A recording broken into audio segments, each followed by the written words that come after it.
Hey guys, welcome back to Pillbox Movies. I'm Hank, and we're continuing on in our Sweat trilogy. My sweat quotient right now is fairly amenable. I'm feeling it a bit, but luckily I have a fan on, so while a lot is going on up here, hopefully not too much down here. Anyways, the second movie in our trilogy will be the 1977 film Sorcerer. This is a crime thriller directed by William Friedkin. Billy Friedkin, known to the masses as the director of such hits as The French Connection and Exorcist. Sorcerer itself is an adaptation or a reboot or a reimagining of Wages of Fear, a Henri-Georges Clouzot film. Clouzot is one of those directors whom I absolutely admire. He seems to have a finger on the pulse of human darkness in a rich and delicious and contemptible way that very, very few directors have access to. While I wouldn't say that Friedkin quite reaches that tenor for me, Friedkin knows himself some evil. So I'm excited to see how he interprets the work. I've heard rumblings that Sorcerer may be the sweatiest movie of all time. I'm in a pretty sweaty place right now. So yeah. Oh, I had forgotten. I believe the soundtrack for this is done by Goblin. One of the most noteworthy soundtracks of all time. Goblin also did the score for Dario Argento's Suspiria, as well as another film that will be cropping up on this channel. Whoa. Oh, Jerusalem, okay. Oh no, you can't show that in a movie in 2021. Good sweat quotient. I really hope I'm not going to be out of my depth with the political aspect. Usually, I take Friedkin to be the kind of director who doesn't leave things too opaque. He tries to make things clear enough and accessible enough for a mainstream audience, but you never know.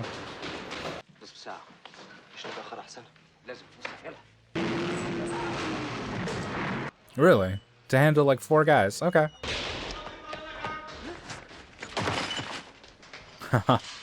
much shorter scene than the one in oh Jesus, in Casino Royale.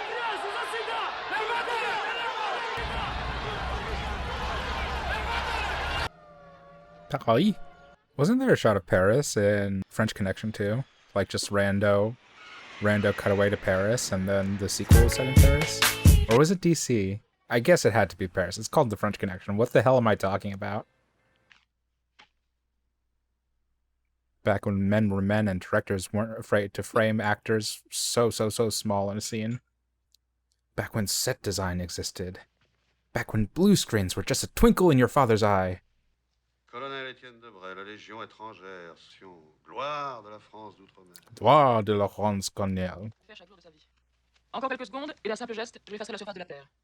Et moi? Qui fera le geste pour m'effacer? Où et quand? Alors il l'a baissé ou il l'a levé, sa main? Il l'a baissé. Alors c'était un militaire, rien de plus. That's cute. That looked a little bit off-center, but that's cute. Sweat quotient limited in France. Fausse déclaration de collatéraux en vue d'une 15 millions de francs. Il est possible de donner 24 heures à une société qui dure depuis un siècle. Préville s'écroule. Il ne sera pas seul. J'ai votre parole? Absolument. Sharp cuts. Jagged cuts. Cuts that don't want you to settle. Cuts that are meant to unnerve.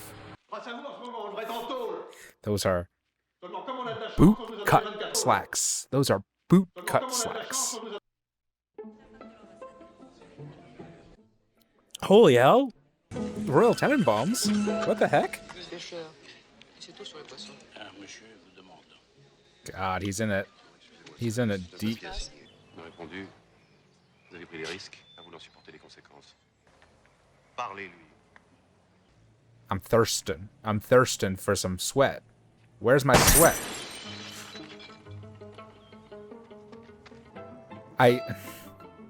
The musical cue has been so diminished by history. Why would Wes Anderson do this? Just go directly against William Friedkin. I hope he got his blessing before doing that, because he's ruined Friedkin's work. Okay, bye. Okay, so we're not in France anymore. We're in Newark, New Jersey, okay. Roy Scheider plays a grubby thief, casing out weddings. Oh. Pay no attention to the man with a giant bruise across his jaw. It's a mob church. It's like John Wick. George, what about Loyola? All right, all you humps, up against the wall. Just kiss that pipe, boys.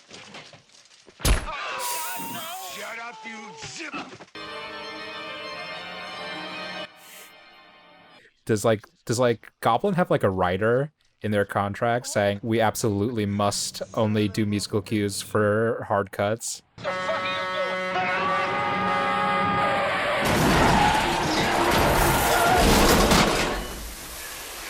Wonderful. Wonderful practical. Just the right detail you need to take a scene and make it sing. He's gone. He's gone. Roy Scheider, taking bad hits to the gut in movies since 1976. I don't remember when Marathon Man was. We've got the restaurant from Dinner Rush. What a bad name for a movie. I get that it's clever, but Dinner Rush is a terrible name for a movie. For shame, for shame. Those pigs walked away from that accident. The guy's name is Jackie Scallon. You robbed my church. Shot my brother. He's like, I'm going to go full Corleone. Beautiful skin, beautiful tan, copper tone. Appreciate it was Carlo Ritchie's brother. You know I never carry a pistol. Would you like to tell him that in person? Good line. Good line. We'll look up the writer. Out of the country? Waylon Green. I owed you a favor. This is it.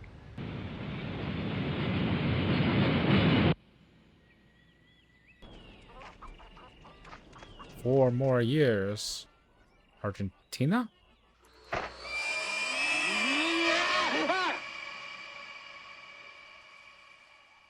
Okay, Captain Howdy. Calm it down. Sweat quotient gone up considerably. Considerably. Holy hell. We are at peak bridge on the River Kwai levels. Roy Scheider, wonderful, wonderful vascularity.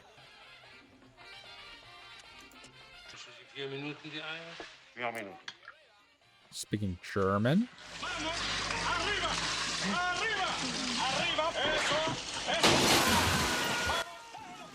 Raptor scene.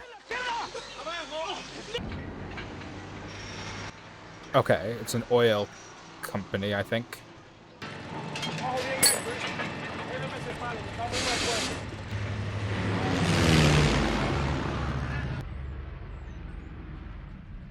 I like the import given to this arrival. Everybody registers the plane landing. Uh-oh. Who is this Harvey Keitel looking motherfucker? Can I get something to drink? Pasaporte. I'm very thirsty.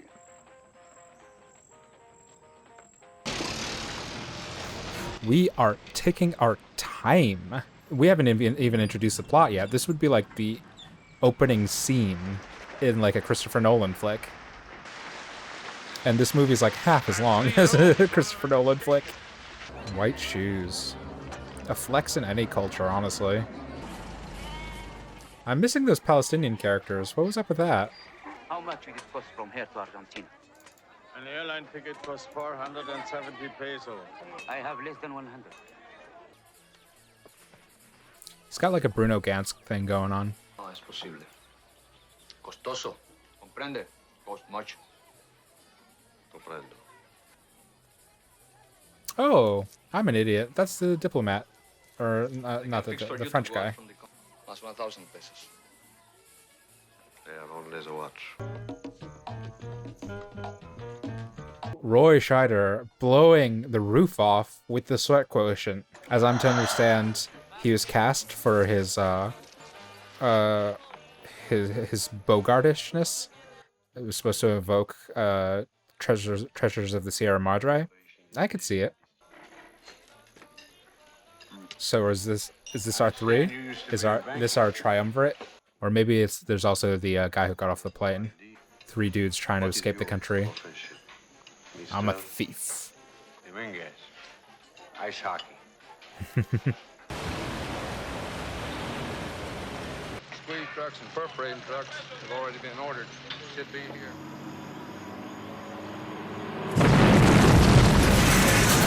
Oh shit. Oh shit, that's a big ass explosion. That doesn't look like a miniature.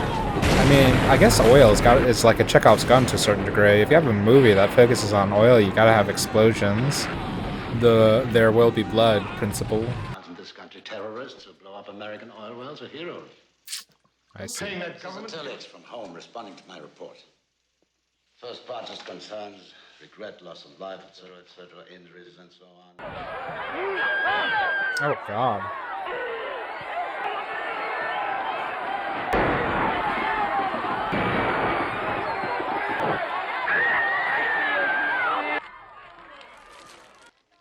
I think Friedkin's documentary background has been really helpful for him establishing like geography and culture and locale.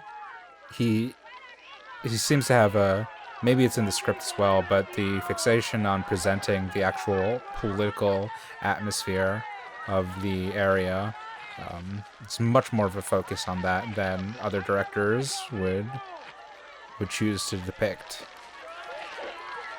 Actually, it's like genuinely horrifying. Once you bring machetes into it, there's no turning back.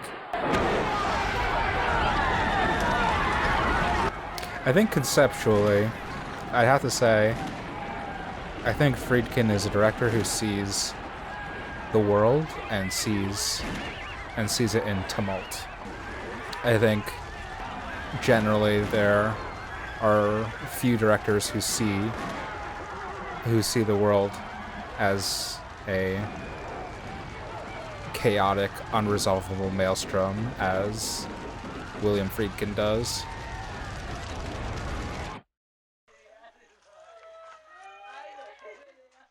It does give you a sense that, regardless of the story that's being told, this is, it's like anti-main character syndrome. Regardless on whose perspective we're locked in on, what story we're telling, there's a whole wider narrative that's happening outside of it. There's an outside world and outside issues and influences at play. This is genuinely apocalyptic. I've seen worse. Machete. Está bueno. It's that scene in Lost. Is it explosives? Oh, sweat quotient. Reaching dizzying highs. Dynamite. Stuff is too dry to fart.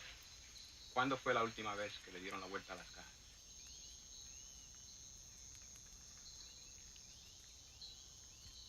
Is that liquid nitrogen?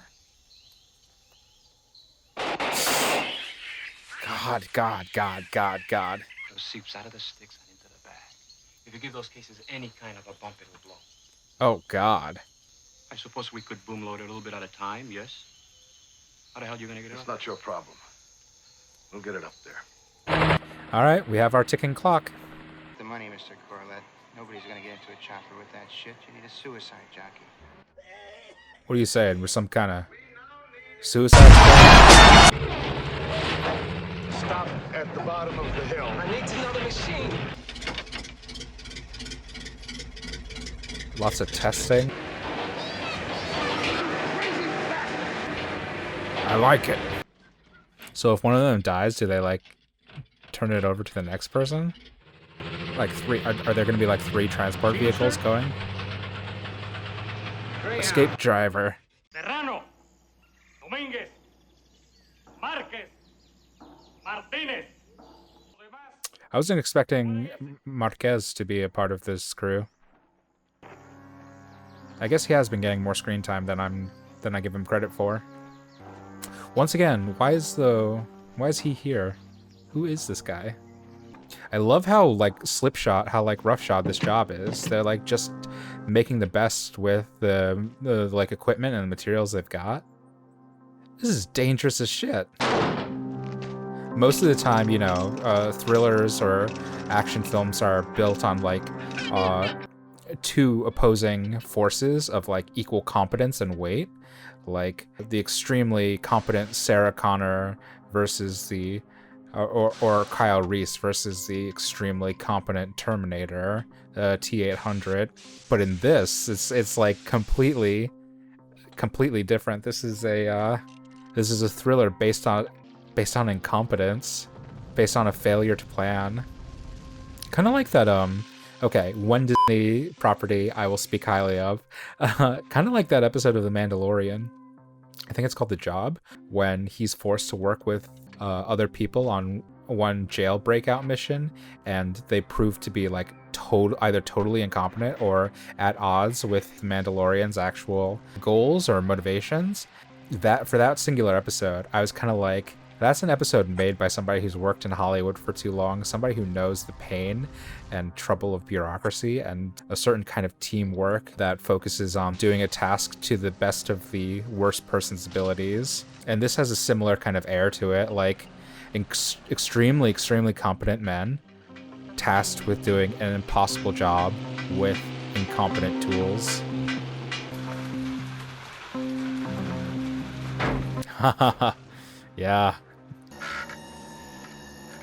Yo, this is so dangerous. I actually think that episode of Lost is based on this in part.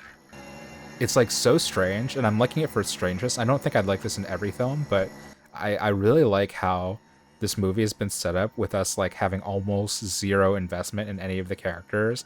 None of them are likable. None of them are there for the right reasons. Very few of them are even charismatic, and they almost have no stakes in this job except for the base level amount of financial need.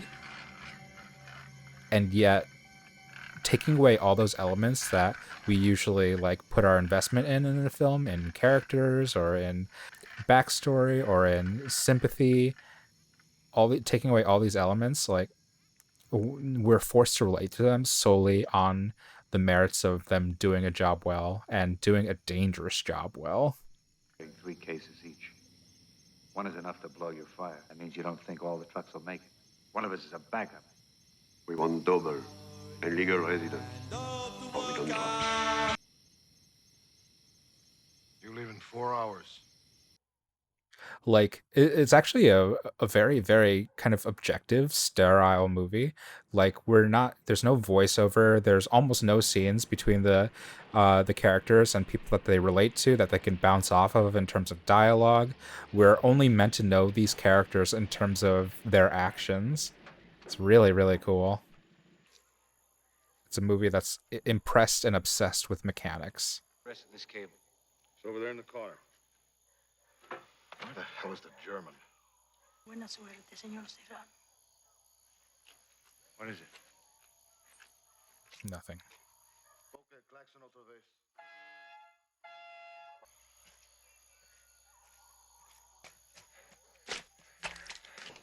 Marquez!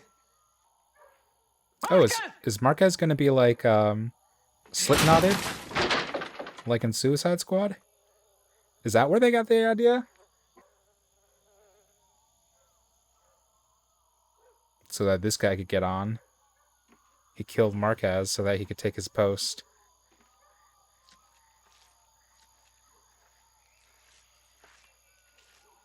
If so, Suicide Squad was referencing a good work, but like perhaps not very effective in it.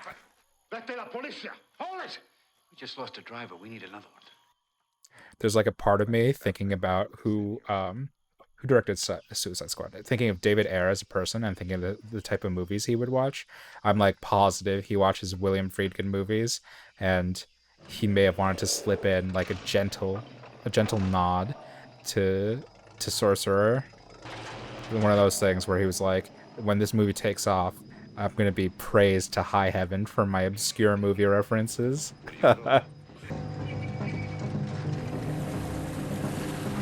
So dangerous. Man. Sweat quotient, we're doing pretty well. Stakes are raised, characters are alert, trouble is brewing, sweat is streaming. Why don't they just use Syndrome's anti-grav technology? 200 miles. I wonder how long this journey actually took. Or like how long they charted out this journey to take. Sorcerer.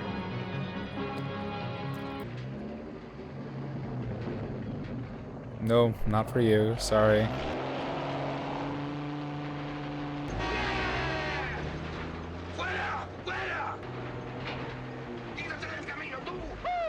It's like technology versus the old world. Like technology versus horse. You drive and I guide you, okay? Get in the truck.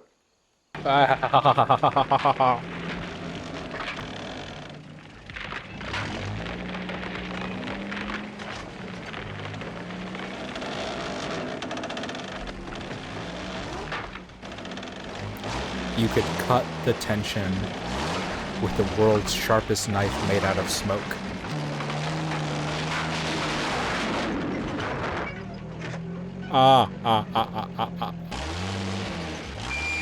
Sweat quotient. Sound design is wonderful. Just the groaning wood, the screeching tire and engine. You cut out almost all the sounds of the jungle. This is just the sound design of a moment of crisis between metal and wood. Versus horse. I guess they're not traveling in like a direct convoy because they want to avoid, you know, exploding up on each other. I can defo understand why this film was a commercial failure, but was it a critical failure? It's in this interesting headspace right now where, you know, the blueprint would come 2 years later with Apocalypse Now, and that would kind of like change the landscape on how man on a mission in a foreign country kind of narrative would go. But this movie is an interesting chimera of simultaneously having deep and dark artistic aims, as well as trying to function as a commercially viable film. It's the wrong road. This is the wrong road! Oh my god, do not cross that fucking thing. Obviously don't. This is some Emperor's New Groove bullshit.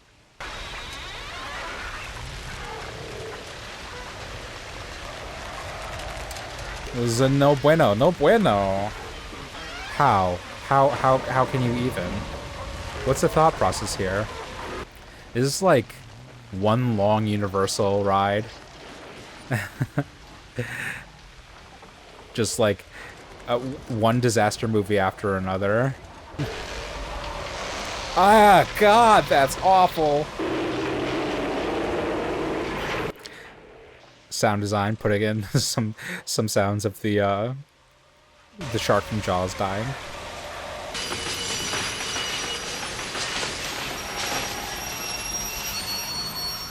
You see what I mean about feeling kind of like a Universal ride to a certain degree? You feel like, because it's trying to communicate the sensation of being in the trucks with them.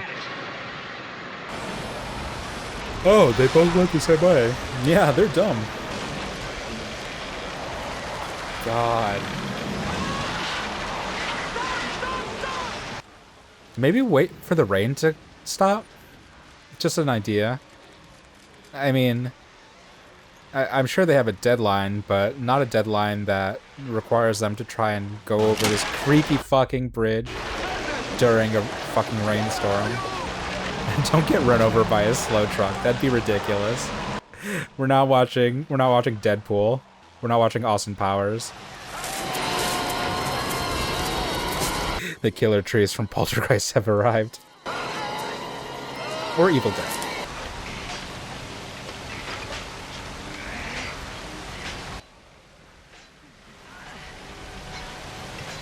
This is like an interesting set piece. I'm not going to say I'm in love with it. It's an interesting set piece. I just don't know if, like... It's weird because it's a set piece that kind of, like, wants to function on its own right, like, work independently out of everything the movie has kind of, like, driven it to. It wants to be a scene that works on its own, just based on the stakes that it's created for itself. But it's so reliant on such a vast amount of foreknowledge and backstory and just like knowing what's in that truck and who these people are and why they're traveling under these conditions. It's weird. It's one of those scenes that I think, like, this is a scene you'd think about when you start writing a script and want to make a movie, and then you try and write around it. And so it's like a cool scene conceptually, but I think there's just like so much work that's been made to build up to this scene that, you know what I mean?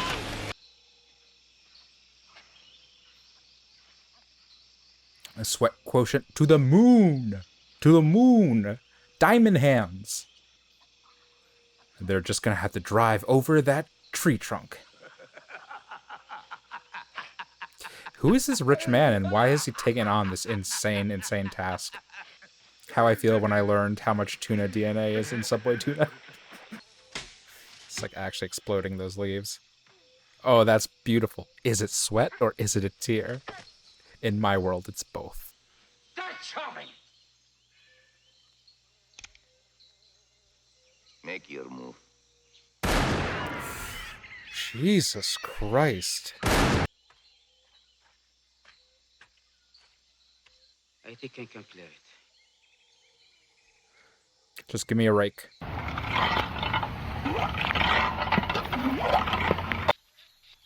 Oh my god, he's making a tree vagina.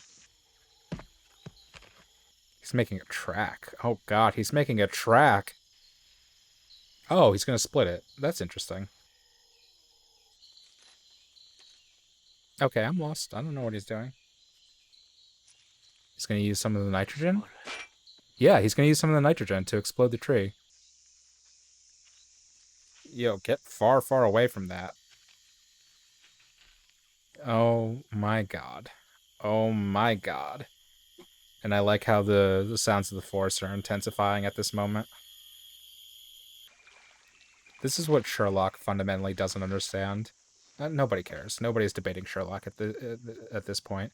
But you can only solve a problem with the variables that are introduced. No outside information, no Emperor Palpatine is back. Only the things you've introduced in the work are how you can solve the work. No hero finds the resolve within themselves. No late game power up. And I like the kind of like casualness that they're building into this. Oh wow! Like a man with his tools. He's just like casually. He's just casually whittling down this stick to penetrate into the dynamite.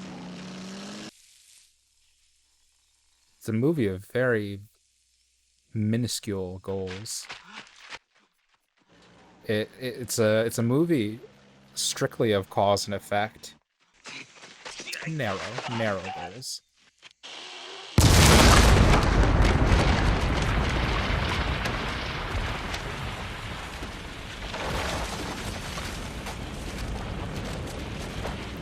That would be such a cool visual if two things. If they didn't already have the well explosion earlier in this film, and also just it's bad luck.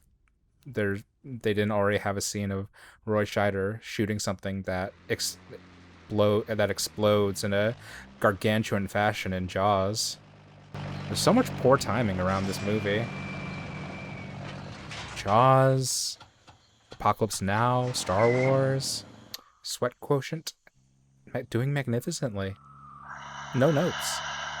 Met my wife when I first came to Paris. And in terms of the stakes, I do like how they set up in a kind of a roundabout way the emotional stakes of being burned alive, of being caught in an explosion by having the native workers at the oil rig catch on fire when it exploded. So we've actually, while that scene was like, perhaps like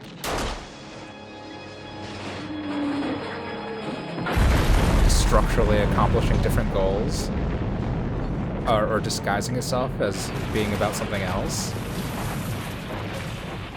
you get to feel the visceral effect of seeing those bodies burnt to a crisp.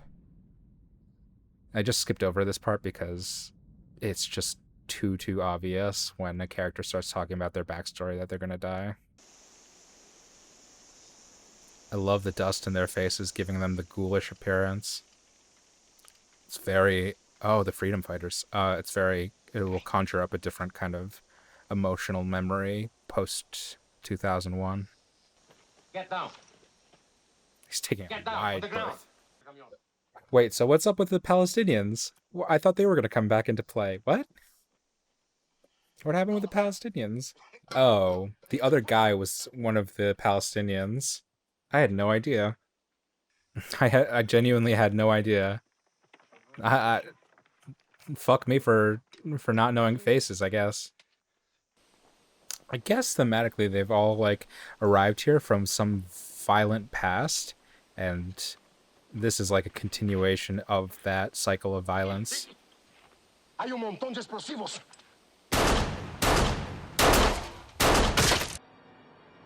Hey! You're doing all that money, you hump. Talk to me. What are you gonna do? 2 whores.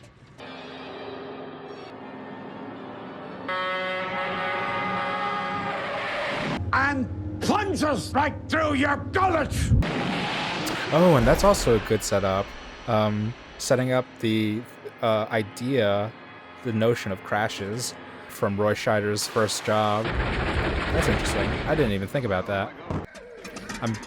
I'm really getting the impression from the last act that William Friedkin was kind of like, I don't know, throw stuff at the wall and see what sticks. Fuck it.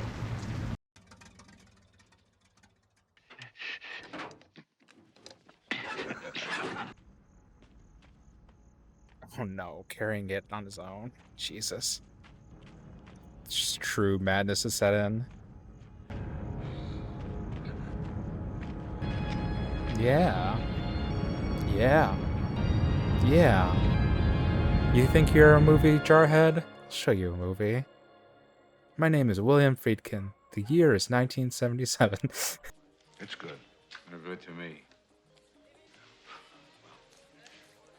Find anything that's good, send me a postcard, maybe I'll join you. Oh, by the way, when you get into Banal, would you mail that for me?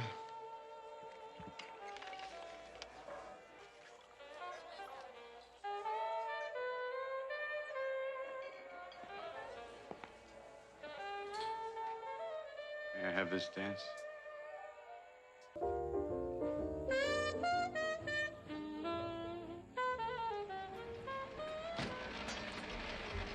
White shoes.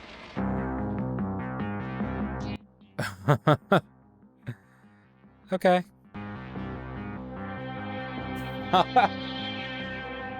Yeah, definitely an interesting movie. Had a lot of like connective tissue and threads to it that, you know, seemingly serve no purpose, but set the ground for kind of vivid geopolitical background. I realize now that the bartender speaks German because he's supposed to be like he's implied to be a Nazi who fled to South America, having the Italian mafia element to it, the rise of some unseen, unknown military dictator who I assume is supposed to be like a stand-in for Pinochet. Yeah, so I feel like it's a film that was made during, you know, unfortunate times. Movies aren't necessarily in direct competition with each other, but seemingly this is in like direct competition with Apocalypse Now. And, you know, you don't have to hate one as a result of liking the other. I do personally feel that Apocalypse Now presents more unified themes to it, or a more unified artistic vision to it. And that's hilarious considering the shooting conditions and the editing conditions to that movie. But for me, the end result speaks for itself. And I don't think this is a failure in any way, but I do think that this is a movie that was biting off a lot of material to chew on. And I guess historically, American audiences just are not receptive and don't kind of understand the historical framework of Latin American history and politics. That list includes me. I too am an American. This is an interesting movie. It definitely met the sweaty quotient. And I'm approaching maximum overdrive with my sweat. If anything, this made me really interested to watch Wages of Fear. Yeah, I'm sweating balls. Let's move on to our final installment before daylight breaks. We're moving on to Aguirre, The Wrath of God.